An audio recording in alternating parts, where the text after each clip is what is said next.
Unless you want to open with anything, Leon, I'll just go ahead and start with Alex. Sounds good. Lead us off, Alex. Hey, Leon. Hi there. Good to see you. First question is, how's the Plant the Flag initiative going?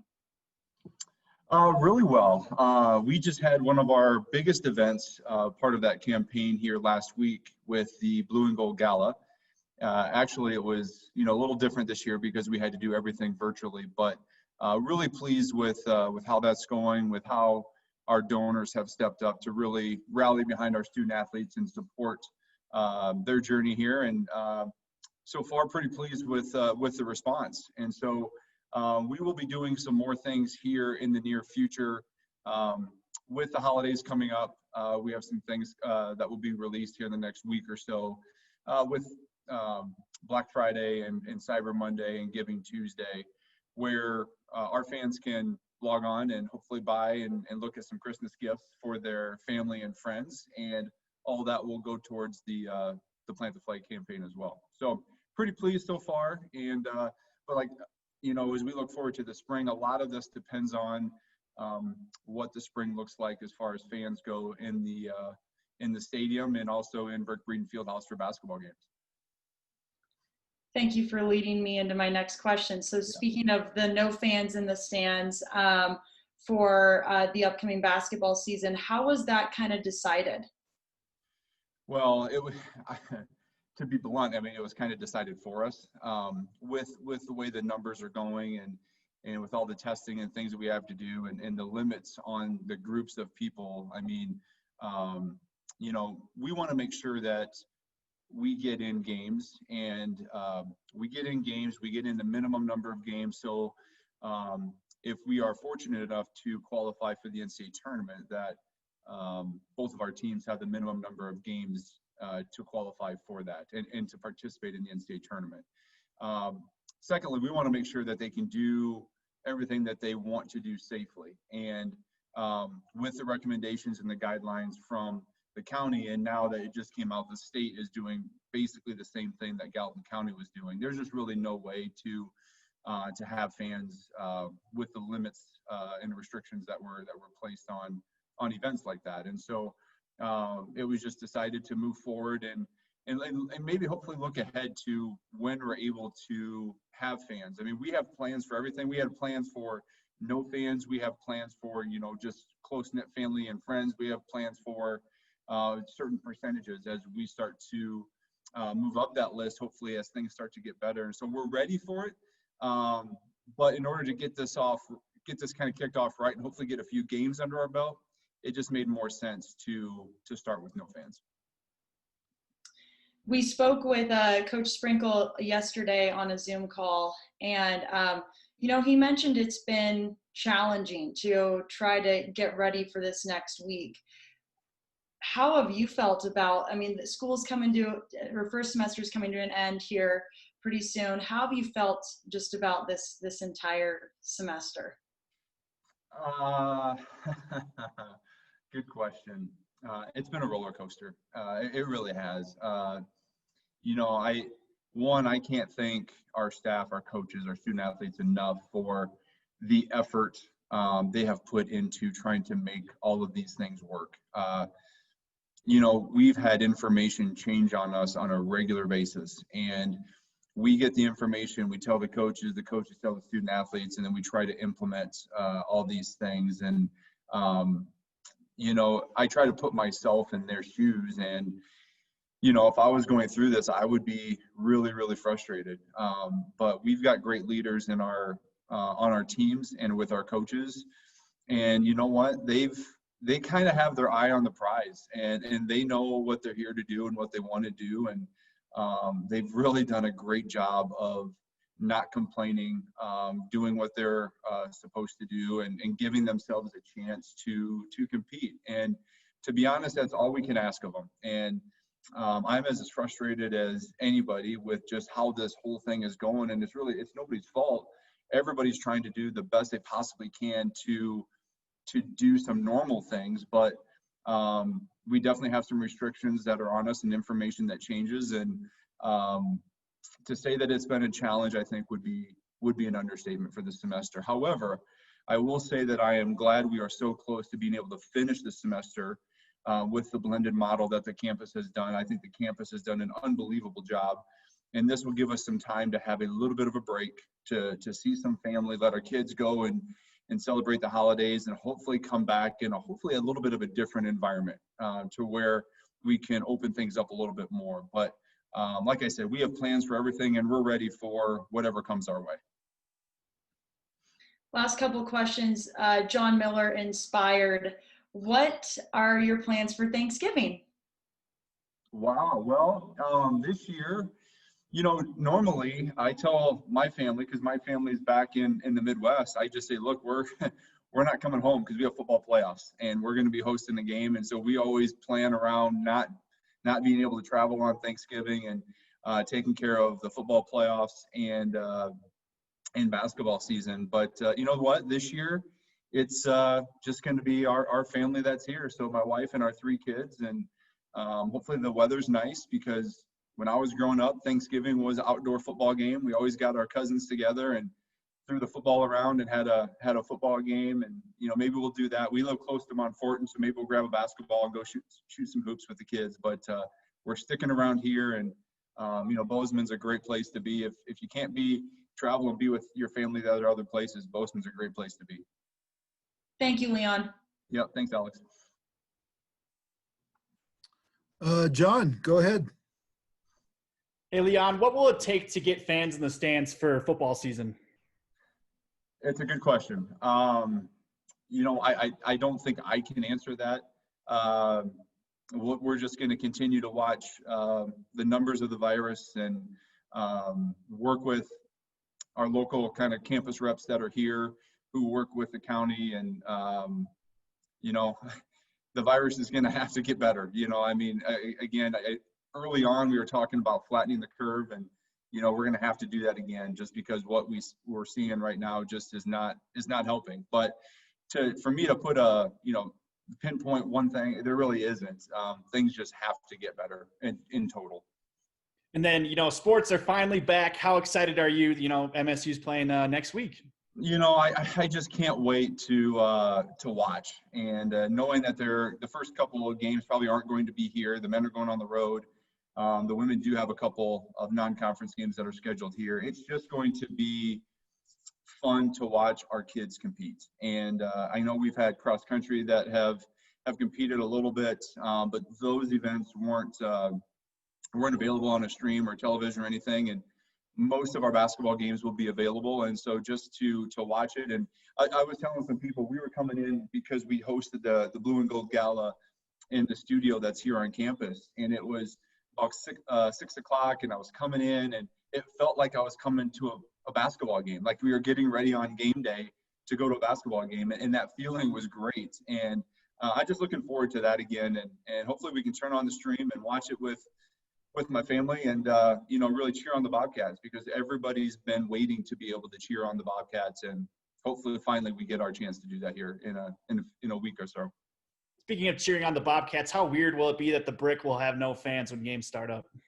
It'll be interesting, but I generally pop in for practices and scrimmages and things that they're doing, so I see them in that environment all the time.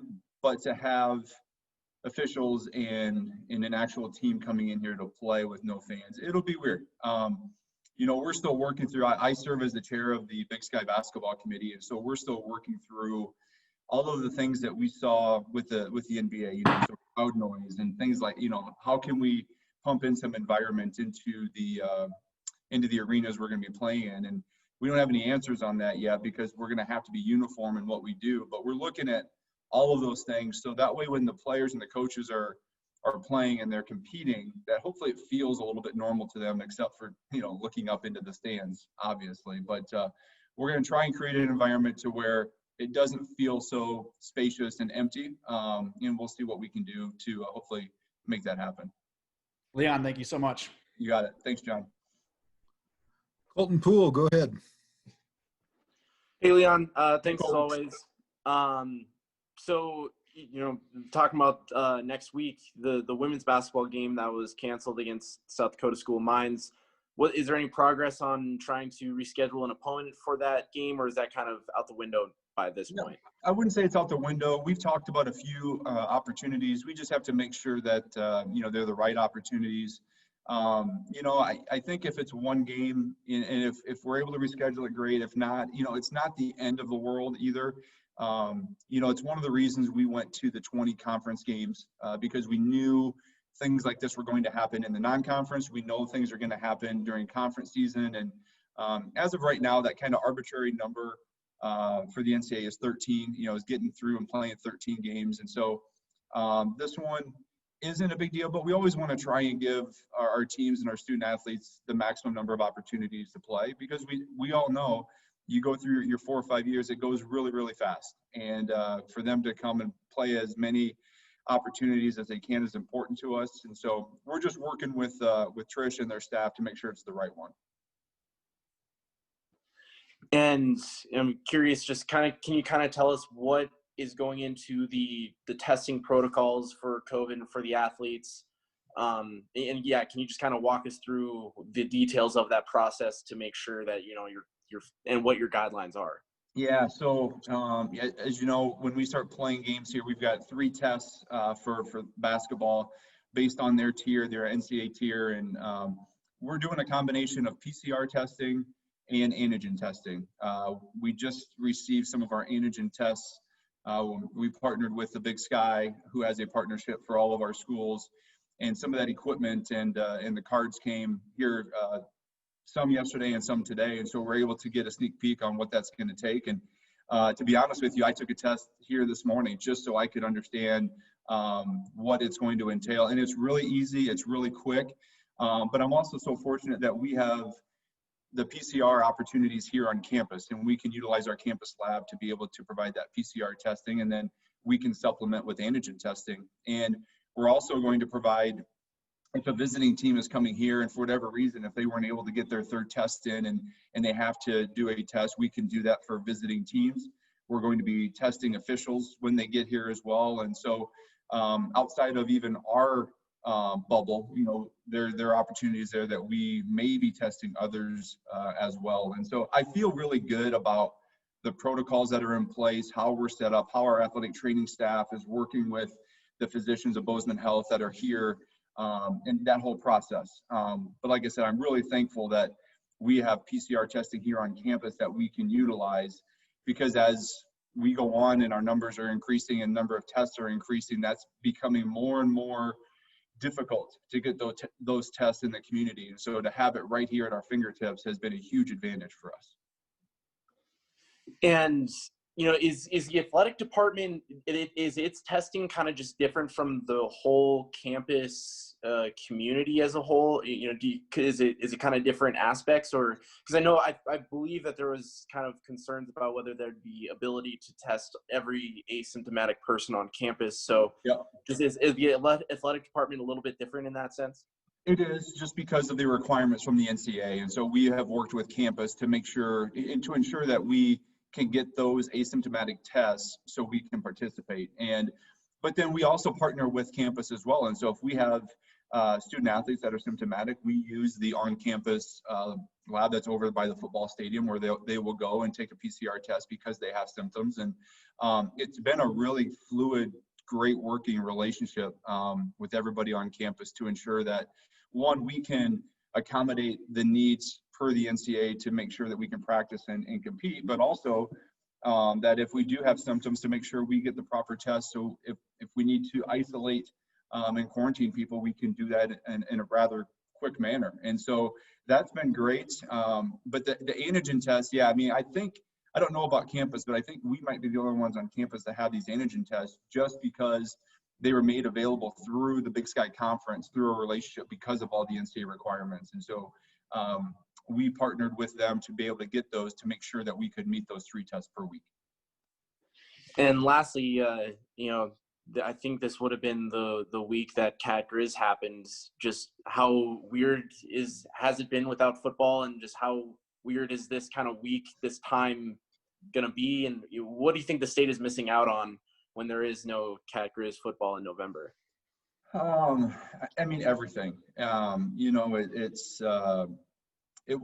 This rivalry is what makes college athletics college athletics. I've been a part of some great rivalries, but this one, I mean, this is the topper, man. I mean, my first experience was over there, and then to be a part of 4 of them and to see our fans and what it means to them, and being on the right side of that here, not knowing what it feels like to be on the other side.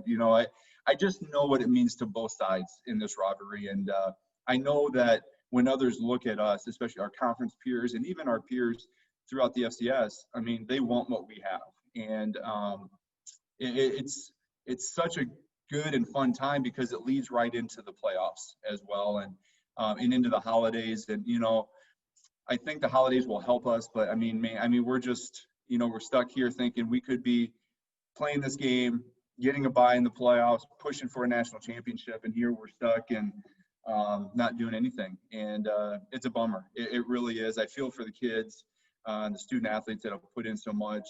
Feel for our fans. I mean, our fans have been troopers through this whole thing.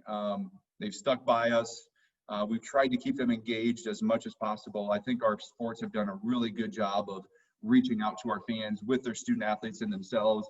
We've tried to do things as a department, but there's just nothing that takes the place of that game and that rivalry that we have with them, with all of our sports. And so, yeah, I mean, there'll be a definite hole. I mean, I compare it to the first Saturday that we were supposed to be playing. I sat on my couch and watched. I tried to watch football. I watched a little bit and then I couldn't watch anymore. It just felt empty. And I know this Saturday is probably going to be worse just because I know the environment and I know how much fun that would have been. But again, we're going to persevere and we're going to get through this. And with hopefully the great news we're hearing about vaccines and things, that there's some light at the end of the tunnel, and we're going to hopefully get there sooner rather than later. All right. That's all I got. Thanks, Leon. Thanks. Eddie, do you have anything? Yeah. How you doing, Leon? Good. How are you, Eddie? Doing good. Quick question. Have you gotten the chance to speak with any of the athletes personally? And obviously you've been mentioning all the restrictions and everything, but what's the excitement level for them? The fact that despite all the restrictions, they are still going to get to be playing here in the next couple of weeks. Yeah, they're really excited. It's nice, our facility and the setup where I can walk in the hallway and I can see a ton of them because they're either in the weight room, they're in the athletic training room, they're at the fueling station, or they're in the field house practicing. And I do it all the time. I just walk out and I'll pop in at practice, or usually try and get a workout in at noon, and there's some student athletes in there, and we always just try and catch up. And like I said before, I'm just so impressed with how their whole world has been turned upside down with how they're taking their classes, with how they're practicing, what they have to do to make sure that they can practice, everything they've gone through from the start of school to now, with if they've had to quarantine and take tests and go through that whole process. Their attitudes they're unbelievable. And they're so strong. They're so strong-willed. They're strong-minded. And here they're getting ready for finals, And so I think they're a little excited to get this semester over with and get it past them. Then, the winter sports can continue on competing, practicing, and getting ready to play. And then the other ones can really just take a mental break. And because it's been so much, and it just feels like, I can only imagine the weight that it's felt like on their shoulders. And so I'm excited for them for that, to be able to go home, kind of take a break.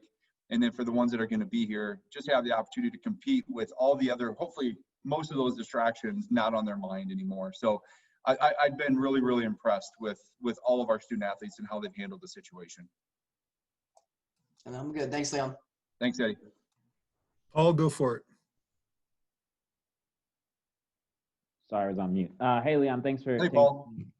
I guess I'm just kind of curious. I know you kind of said that cancellations may have been expected, but just kind of how would you describe your level of confidence to just be able to get through this basketball season, and how important is it to get to that 13 game threshold?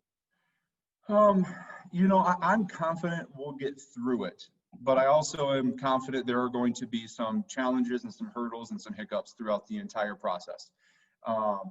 We are going to have to deal with cancellations. We're going to have to deal with positive tests. We're going to have to deal with pretty much everything but I do know that the NCAA is going to push forward to get to a point to where they're having an NCAA tournament this year. I think financially, I think they have to.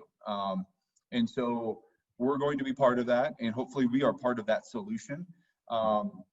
Hopefully by some of the things that we are doing right now, like we've all talked about here previously with no fans and with students now leaving campus in the, primarily the men's and women's basketball teams being here competing, they're kind of in a little bubble, if you will, kind of like football and some of those sports were during the summer where there were no students on campus. Now we're getting to a point where it's kind of a winter bubble. They're going to be some of the only ones on campus, and hopefully we're going to be able to get in a good number of games before classes resume in the spring again. And so I feel really good about getting to that number, and I feel good about getting in a lot of games. There are so many uncontrollables.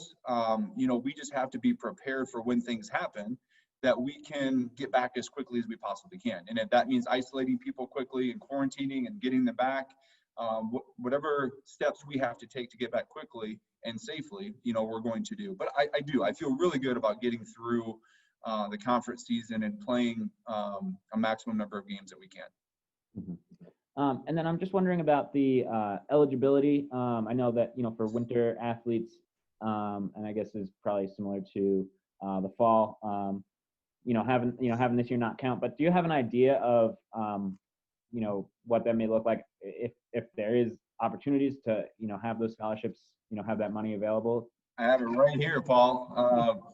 So, we've been doing an evaluation and really working with the coaches on, what makes the most sense. I've been really impressed with our student athletes and coaches on having the difficult conversations such as this, but also we've seen a natural course of action here where some of our student athletes have just said, you know what, I'm going to graduate and I'm going to go on and either go to grad school or trying to find a job and really kind of continue on with the rest of my life. And we've had some that say, you know what, I really want to come back and give this a go. And we've been working with the programs on how we make this happen financially.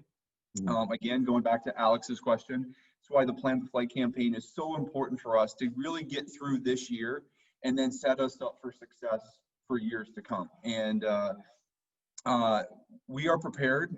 We still have some conversations we need to have, but we have a pretty good idea of where we're going to be. And I feel really good about being able to accommodate those that want to come back.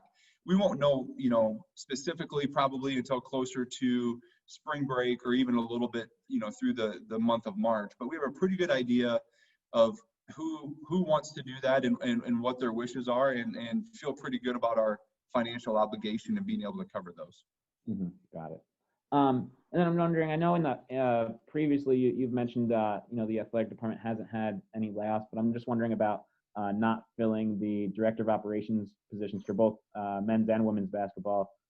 Just kind of what went into that, and maybe what challenges maybe that puts on those teams.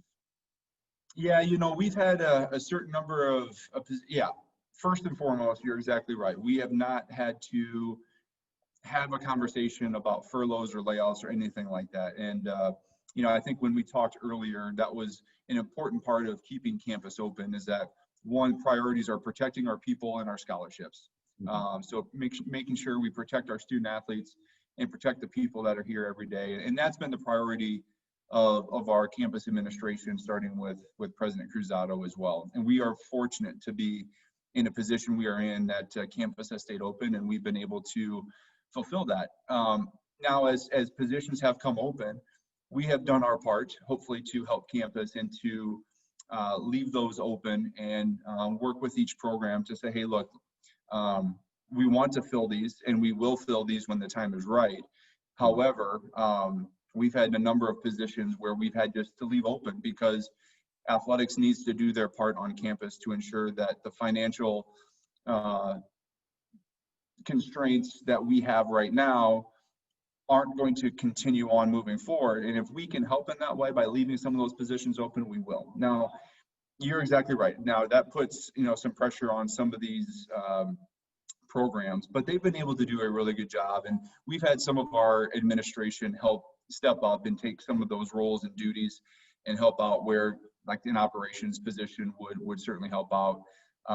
It's not ideal. It's not perfect. And those are the conversations we have. I mean, it's been part of my vocabulary. Hey, I know this isn't ideal and I know this isn't perfect, but we are going to get there. And if this is a small sacrifice that we have to make now to get to where we want to go very quickly in the future, that's okay. And we can deal with it now so we can get there in the future. So yeah, not ideal for some programs, but they've been great in handling it. And you know, to me, it's all about their attitude, and they've been able to put a great attitude forward. And that hasn't stopped us. You know, we've had hurdles and challenges like everybody else, but it has not stopped us. Thank you. You got it. Thanks. Tutel, what do you got? Hey, Leon. One of the most probably public portions of your responsibility as the athletic director is to make decisions and assessments about the coaches across your athletic department. In particular, as we start playing again, I'm wondering if you've thought about how you're going to go about assessing the coaches as these seasons progress and the different seasons that, are inevitable out there, and maybe some seasons that don't go as well as you would hope, within the context and backdrop of what we are in 2020 heading into 2021. How much will that change, if at all, the way you assess your coaches and the job that they're doing? Well, one of the things I pride myself on is being on the same page with our coaches and any of our administration. Hopefully Bill would say that, is that we talk about these things all the time as far as what our priorities are, where we are, what we're trying to get to. We all know what we're dealing with. And so, you've seen some other things around the country, and I just feel like we're in a different position because, most of our programs have had coaches that have been here a while, and we know where they're at as far as building their program. Trish is coming off a great year. She's going to have a pretty young team. I don't want to say rebuilding because, man, she just reloaded, but we understand that, hey, look, going 19-1 and in this kind of year with all the challenges we've had to deal with, if we could do that, that'd be great. But, we want to make sure that we're just continuing to make strides. And I think for me, it's important for them to realize that we are still going to support them in a way for them to be successful. And that just, that open dialogue and that open communication of assessing where they are right now, where they feel they are, and then the progression throughout the year, we're going to continue to have those conversations. And so the analysis is always happening, but I think it's important to understand where we are right now. And I think we're all on the same footing, and we all understand where all of our programs are. And so we'll continue to analyze and have those conversations, but I feel really good with all of our coaches and where the programs are today. And the last thing for me is, obviously it's impossible to prepare for every eventuality. We don't know what's going to happen, but particularly in basketball, how much have you tried to prepare alternative plans and different ideas for things like logistics, cancellations, maybe a positive test, that sort of thing? And how good do you feel about the different strides that you've made in early preparation for certain eventualities? Well, I feel really good. And that's why I think I'm so excited to have a game, because we've done all the planning I think we possibly can do. And now let's put those plans into action. We're ready to finally see these plans come to fruition. And I think internally and here at MSU, we've done a great job. But also I would say from a Big Sky Conference perspective, because serving as the chair of the Big Sky Conference Basketball Committee, we've worked through scenarios as far as testing and when we test during conference and what the conference schedule looks like and how we get through all of those things. So we try not to have positive tests on the road, so student athletes aren't stuck on the road and wanting to get back to campus. And so we've tried to work through all of those scenarios, and we know that there was going to be scenarios that pop up that we just didn't think about. But I think we've done a really good job to put ourselves in a really good position to accommodate our teams and our student athletes while they're on the road and when they're here. And the protocols are in place. I'm sure we're going to look at maybe these non-conference games and come back and sit down and fine tune some of those things that we've put into place, just because knowledge is power, right? And so we're going to be able to look at this and say, okay, well, maybe what if this happens during the conference season? What can we do here? But as far as being ready and prepared, I think we're ready to go. And I think all of our schools are as well.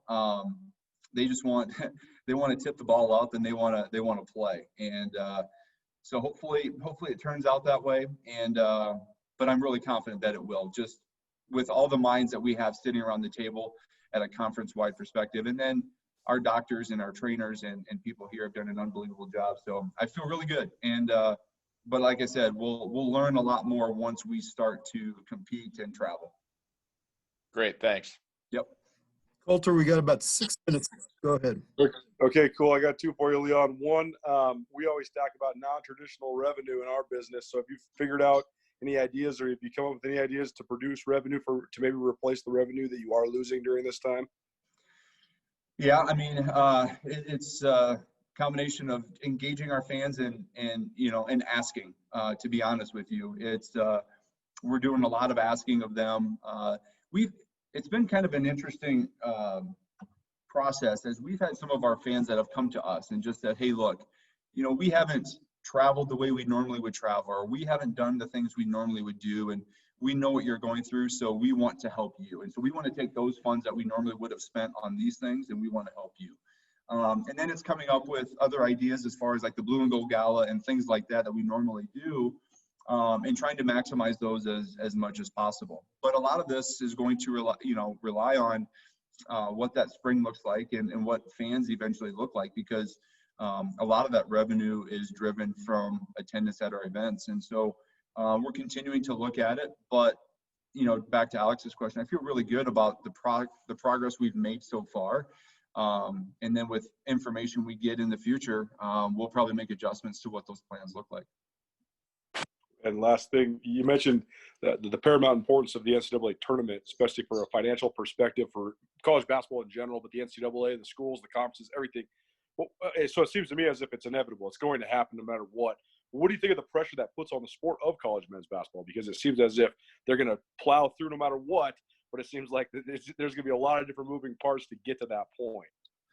Yeah, I think pressure is a great word, but if you look at the announcement that came out here this past week about the changes to the NCAA tournament and putting them in a bubble, and they're going through their plans just like we are.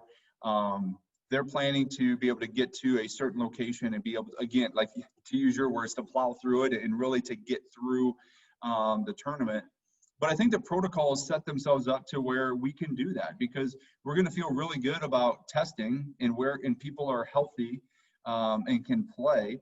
And if they don't, we're going to know that well in advance, in my opinion. And so, there definitely is pressure, but I also think everybody now understands that this whole thing is very fluid, and we have to be flexible and see where we fit in. And we can't let a positive test or a quarantine or maybe even a cancellation or two stop us from what the end goal really is.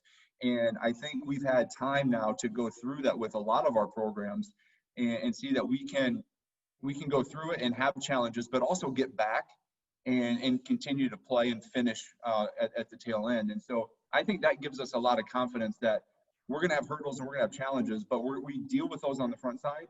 And then that helps us get back to playing on the back end.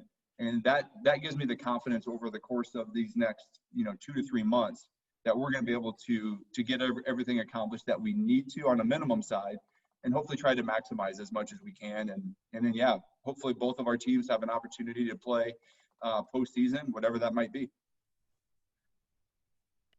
Thanks, Leon. You got it. All right, Leon, thanks very much for jumping on with us.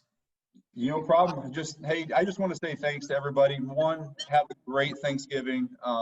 Thanks for everything you guys do for us. And again, if you guys ever have questions, you can reach out to me or Bill individually as well. But I just want to say thanks to all that you have done throughout this time, because normally you're covering games and you're getting a bunch of information from the competitions, and your world has been turned upside down as well. But I thank you for being able to get out the information that we're trying to get out to our fans and people. Your job is very important, and we thank you for following us and asking the questions. So have a great Thanksgiving.